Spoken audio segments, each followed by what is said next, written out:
A newly released photo from the James Webb Space Telescope shows something no one expected: an eerie artificial glow coming from the night side of a planet just 4 light-years away. Scientists are panicking.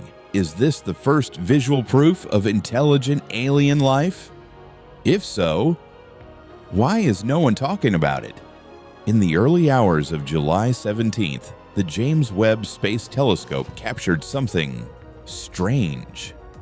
A planet just over 4 light-years away, Proxima B, appeared to emit a steady glow on its dark side, not flickering, not pulsing, but constant, like a city seen from orbit. The image quickly made its way through encrypted scientific channels and then leaked.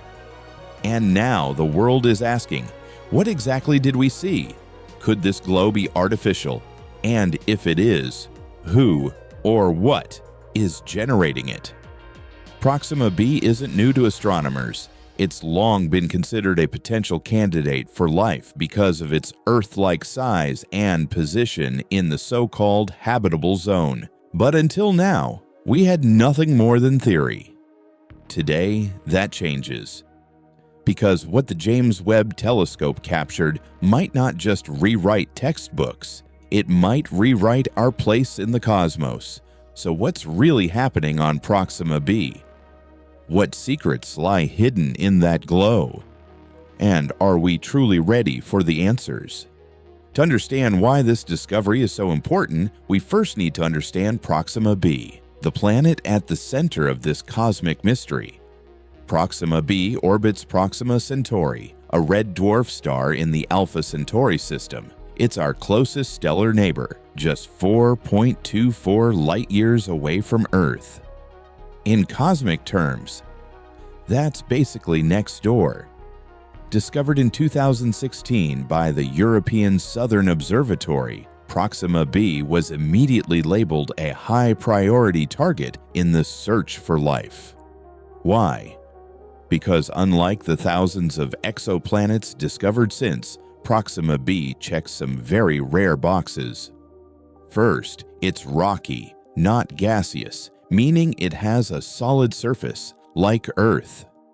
Second, it lies in the habitable zone, the orbital sweet spot where temperatures could, in theory, allow liquid water to exist. Water, as we know, is essential for life as we understand it. But here's the catch. Proxima Centauri, the star it orbits, is a red dwarf, small, dim, and notoriously violent. It releases powerful solar flares, sometimes thousands of times stronger than anything our sun emits. These flares can strip away a planet's atmosphere, cook its surface, and render it completely hostile to life. So for years, scientists argued, could Proxima B really support life? Or was it just another dead world with the right temperature but the wrong conditions? The debate was heated. Some believed that Proxima B had no chance, that the radiation would have sterilized it long ago. Others argued that if Proxima B had a strong magnetic field like Earth's, it might deflect that radiation and preserve its atmosphere. But with no direct data from the planet itself, it remained speculation. Until now.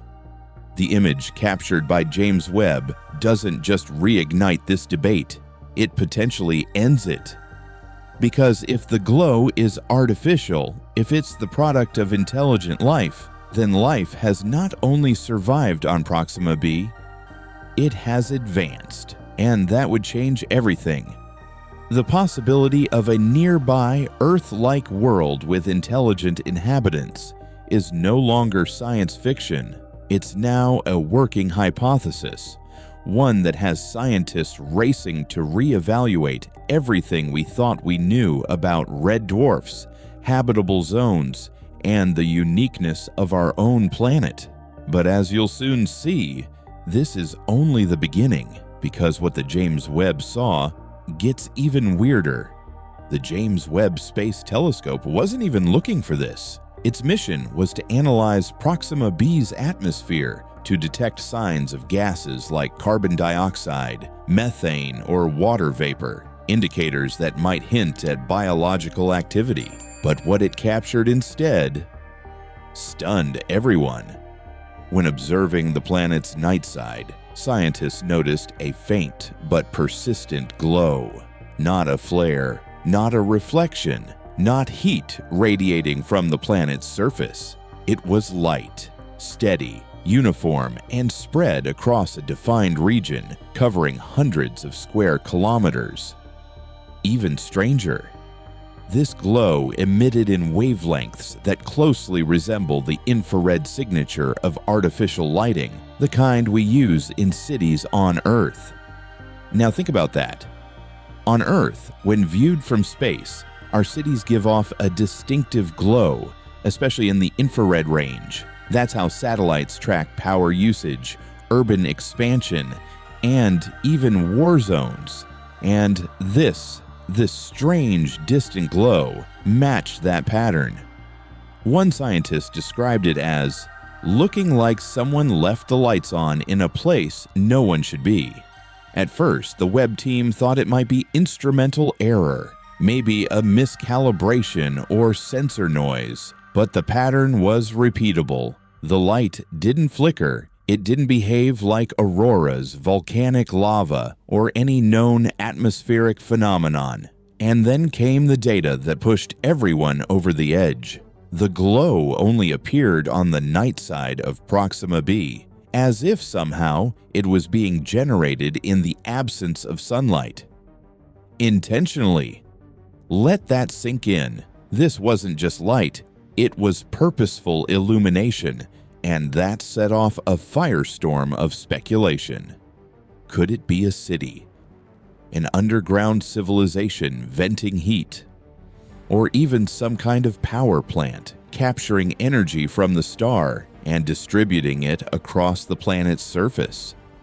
One theory suggested that the inhabitants, if they exist, may have adapted to living permanently in the dark on the tidally locked side of the planet that never sees daylight. If so, artificial light would be essential for survival, not just for sight, but for agriculture, engineering, and life itself. Another theory? We're not seeing civilization in progress, but rather its remnants, a long-dead race whose automated systems still glow long after their creators are gone. Either way, we're not looking at a natural event. We're looking at something engineered, and if that's true, we've just seen the first observable evidence of intelligent life beyond Earth. Not as a signal, not as a theory, but as a visible structure, glowing in the dark. But the question now isn't just what we're seeing, it's who or what created it. And more importantly, are they still there? Once the image was verified and the light confirmed to be real, the scientific community split into factions because the implications were too big to ignore and far too dangerous to assume. If what we're seeing on Proxima B is not natural, then we're likely looking at the results of some kind of technology, and that in itself opens the door to three massive theories, each more disturbing than the last. Theory 1. An active civilization. This is the most exciting and the most terrifying possibility. If the lights are being generated intentionally by design, then someone or something is alive on Proxima B, managing energy, building infrastructure, and possibly thriving. The nature of the glow suggests it's stable and large-scale. We're not talking about a flickering campfire or scattered outposts. We're talking about the energy footprint of an entire society. And given that the light is visible from 4 light-years away, that civilization would have to be technologically advanced, on par with, or perhaps even beyond, where we are now. They would have needed a way to harness and distribute energy, to shield themselves from their star's deadly radiation, and to establish permanent infrastructure. Now, imagine what else they could have developed. Theory 2. The remnants of a dead civilization. But not everyone believes we're seeing alien life in real time.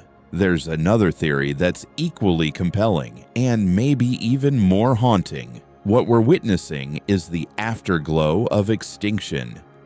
The lights, according to this view, are remnants, automated systems left running by a species that's long gone, a post-apocalyptic echo of a world that once thrived but collapsed. And here's the chilling part.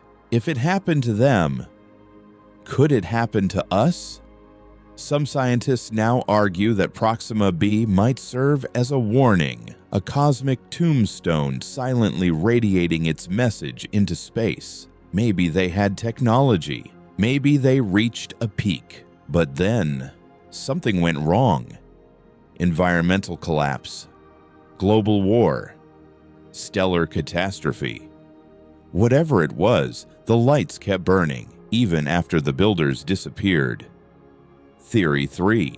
Technology beyond our understanding.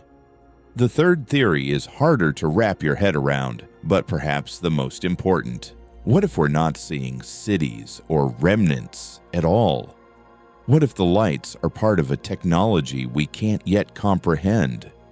Some researchers are now exploring the idea that the glow could be the side effect of energy collection, quantum transmission, or even dimensional experimentation. Wild. Yes, but we're dealing with the unknown. Remember, in 1900, the idea of wireless internet or nuclear power would have sounded like pure science fiction. Now they're normal. So imagine a civilization 1,000 years ahead of us, or 10,000. What kind of technologies would they use to power their world? Or to observe ours? One chilling theory proposes the lights may not be for them, but for us. A beacon perhaps, or a test. A way to say, we're here. We've always been here. Now let's see if you notice. So, which is it? A living civilization hiding in plain sight? A dead world still echoing with light? Or something stranger, something meant to be found?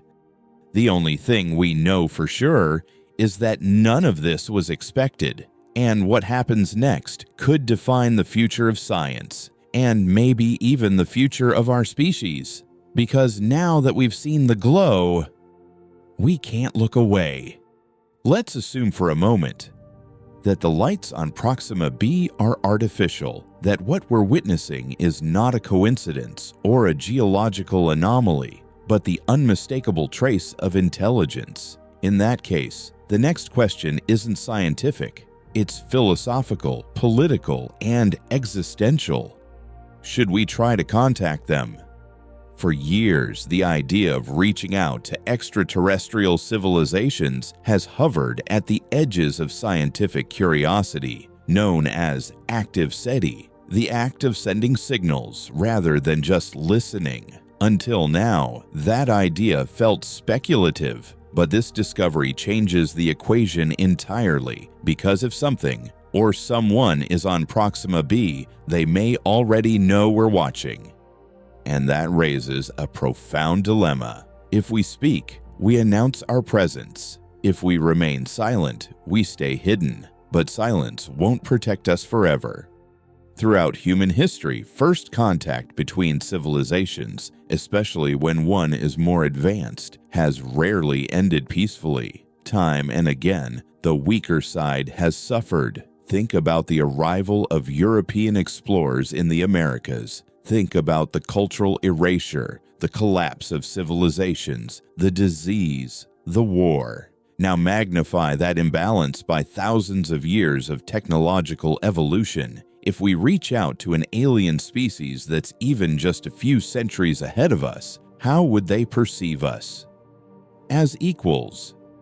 As curiosities? As threats?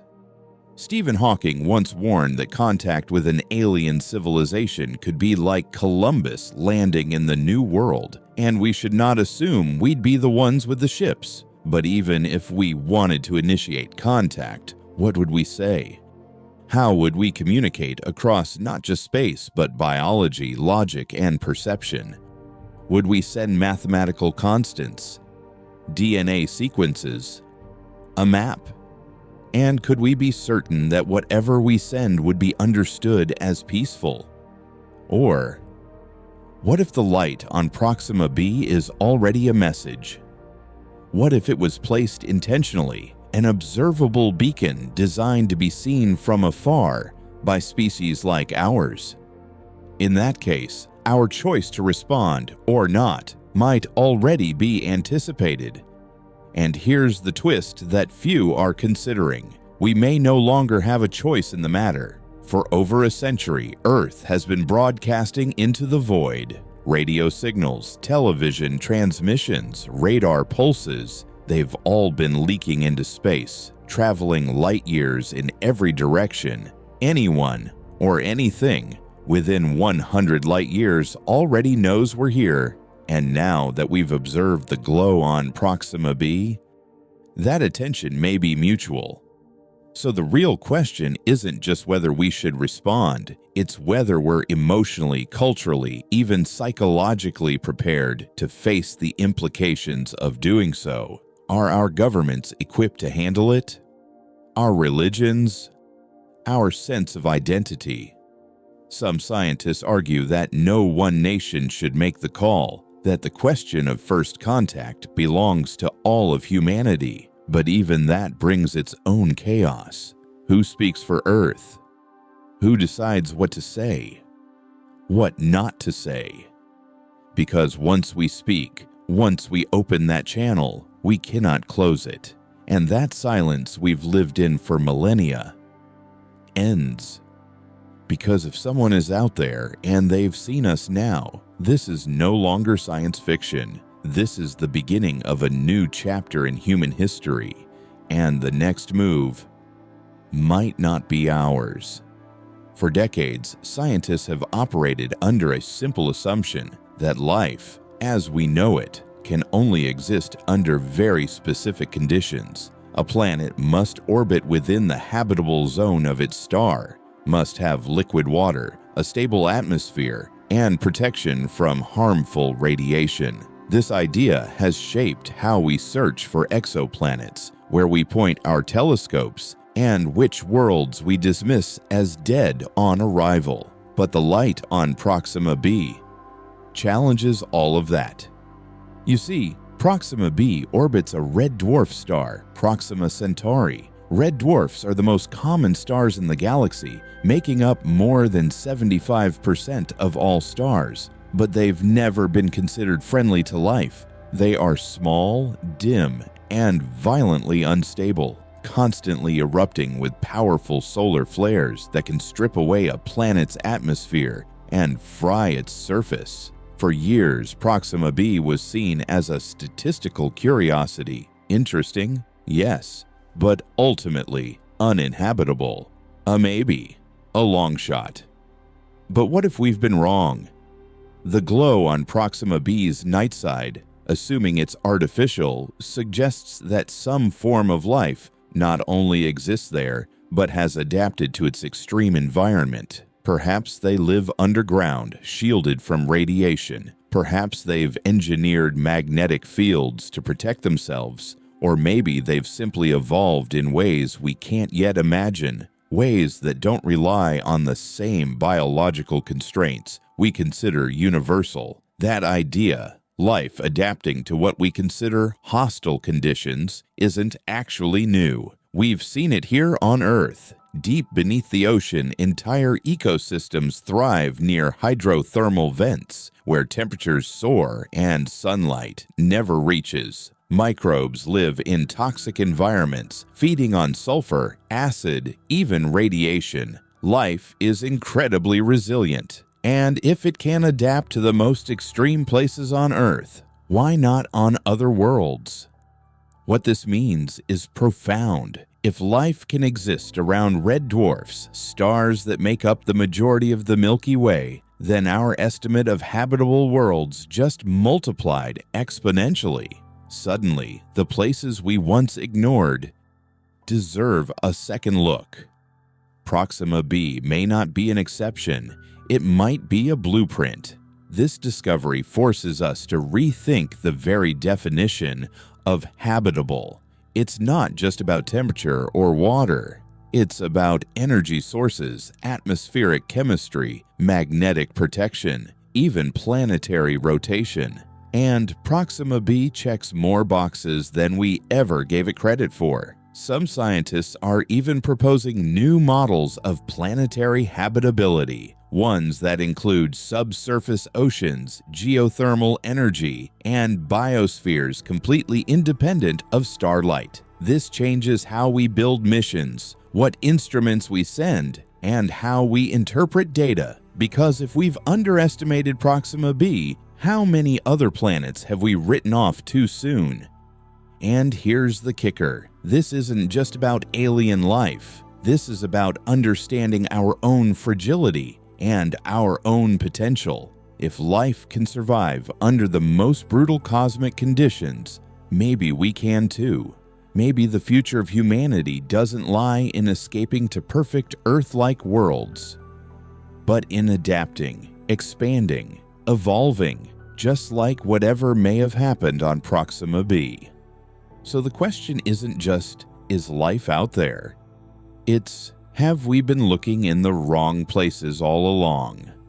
For most of human history, the idea of traveling to another star was pure science fiction. The distances involved were just too vast, the technology too far out of reach. But now, after what we've seen on Proxima B, that dream doesn't feel so impossible anymore. In fact, it feels urgent. Proxima B isn't just the closest exoplanet we've found, it's the most reachable. At just 4.24 light-years away, it's practically in our galactic backyard.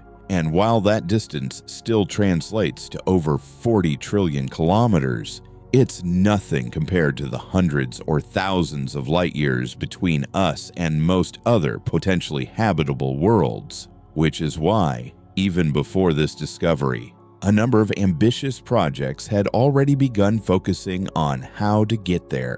One of the most promising is Breakthrough Starshot, a privately funded initiative aiming to send a fleet of ultralight probes to Proxima Centauri. These tiny spacecraft, no bigger than postage stamps, would be equipped with cameras and sensors and propelled by laser-powered sails from Earth. If successful, they could reach Proxima B in about 20 years, a fraction of the time any conventional spacecraft would need.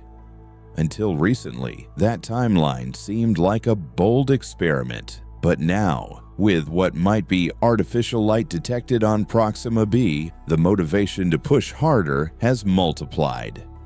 Governments and space agencies are starting to pay closer attention. Missions that once sat in the future fantasy folder are being moved to the drawing board, and funding conversations are accelerating because we're no longer just asking, what's out there? We're asking, can we go see for ourselves? This new urgency could reshape the entire trajectory of space exploration. Instead of only focusing on Mars or the Moon, we may now prioritize technologies that enable interstellar observation and eventually interstellar travel. And it's not just about reaching Proxima B. It's about building the tools we need to understand it. New generations of telescopes are being designed with one goal: to image exoplanets directly in high detail. Telescopes like LUVOIR, the Nancy Grace Roman Space Telescope, and the European Extremely Large Telescope could soon give us unprecedented views, not just of atmospheres, but of surfaces, weather systems, maybe even artificial structures, if Proxima B really does host something, or someone. Then it becomes the most important object in the night sky. And if it doesn't, then it's still our closest lab for understanding what's possible and what's next. Because whether we find life there or not, the path forward is the same. We go. We look closer. We build what we need to answer the questions that Proxima B has forced us to ask. While telescopes like James Webb are expanding our view of the universe, it's artificial intelligence that's transforming how we interpret what we see. Without AI, the strange glow on Proxima B might have been lost in the noise, dismissed as background interference, or buried in the terabytes of raw data the telescope beams back every day. But the algorithms are watching more closely than ever. Using advanced machine learning models, astronomers are now able to detect patterns, anomalies, and signals far beyond what human eyes can recognize. The glow on Proxima B wasn't just spotted, it was confirmed by AI systems trained to distinguish between natural planetary emissions and potential technological signatures. These systems look for symmetry, rhythm, and irregularities in light curves, infrared data, and chemical spectrums. They analyze the shape of shadows,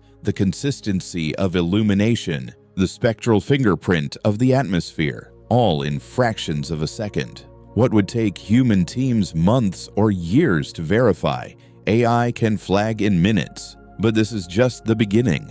AI nemachak, adatait elemzi, hanem segit hypothesisek generala saban is. By simulating Proxima B's climate, gravity, and potential biospheres, AI can model entire ecosystems and civilizations based on a single clue, like that faint glow in the darkness. It can test thousands of planetary scenarios and predict which ones might sustain life and which ones might not. In short, it allows us to imagine without limits, but grounded in science. This partnership between human curiosity and machine precision is changing the way we do astronomy, and with more next-generation telescopes on the way, like LIVOIR and the Roman Space Telescope, AI will play an even greater role. These observatories will capture more detailed images and more complex data than ever before, and the only way we'll be able to process that data fast enough is with AI. But there's another layer to this. AI could eventually be part of the explorers themselves. The Breakthrough Starshot project, for example, envisions sending autonomous microprobes to Proxima B. These probes would likely rely on AI to navigate, make real-time decisions, avoid hazards, and identify features worth observing, all without human intervention. Because with a 20-year delay in communication, we can't steer them from Earth. They'll have to think for themselves. So as we move toward a future of interstellar exploration, we're not just sending our eyes into space. We're sending our intelligence, a reflection of ourselves in algorithmic form. And that raises an even deeper question. If AI helps us discover alien life, will it also be the one that makes first contact? Or perhaps it's already preparing us for a universe we're just beginning to understand. If the glow on Proxima B truly is a sign of intelligent life, then we are standing on the edge of the greatest discovery in human history. And yet, the weight of that possibility brings more than wonder. It brings questions, deep, unsettling, necessary ones. Because discovering we're not alone doesn't just change our science, it challenges everything we believe about ourselves. Who are we in the context of a populated universe? Are we early? Or are we late? Are we unique? Or are we just one of many? For centuries, humanity has seen itself as the center of creation. Our stories, our religions, our values have often been built on the idea that Earth is special. But if there's another civilization just 4 light years away, a civilization that has mastered technology, survived a hostile star, and possibly outpaced us in evolution, then maybe we are not the peak of intelligence, but just a chapter in a much larger cosmic story. Some will see that as humbling, others may see it as terrifying, and yet there's beauty in that perspective too, because if life has emerged in more than one place, it means the universe isn't indifferent. It's alive with possibilities, and that perhaps, just perhaps, we're not strangers in the dark, but participants in something much greater. But with that awareness comes responsibility. Do we have the wisdom to reach out, not as conquerors or colonizers, but as students, ready to listen, learn, and protect what we find? Are we prepared to explore new worlds ethically, without contaminating, exploiting, or destroying them before we even understand them? These are no longer abstract questions for the future. They're questions for right now, because whether Proxima B holds life today, or held it long ago, or simply reminds us that it could, the lesson is the same. We are not alone, and we never were. And if the universe is full of life, intelligent, fragile, beautiful life, then maybe our greatest task isn't to dominate the stars, but to deserve them. So maybe that faint glow on Proxima B isn't just light. Maybe it's a message, a mirror, a reminder that we are part of something bigger, that the universe is not silent, only waiting for us to listen, and that beyond the numbers and the data, there is still wonder, still mystery, still a reason to look up. Because whether we've just glimpsed alien life or only the possibility of it, one thing is clear: we've crossed a line, and nothing will ever be the same. The stars are watching, and what's coming next, you won't believe. Stay curious. You're going to want to see what we found next.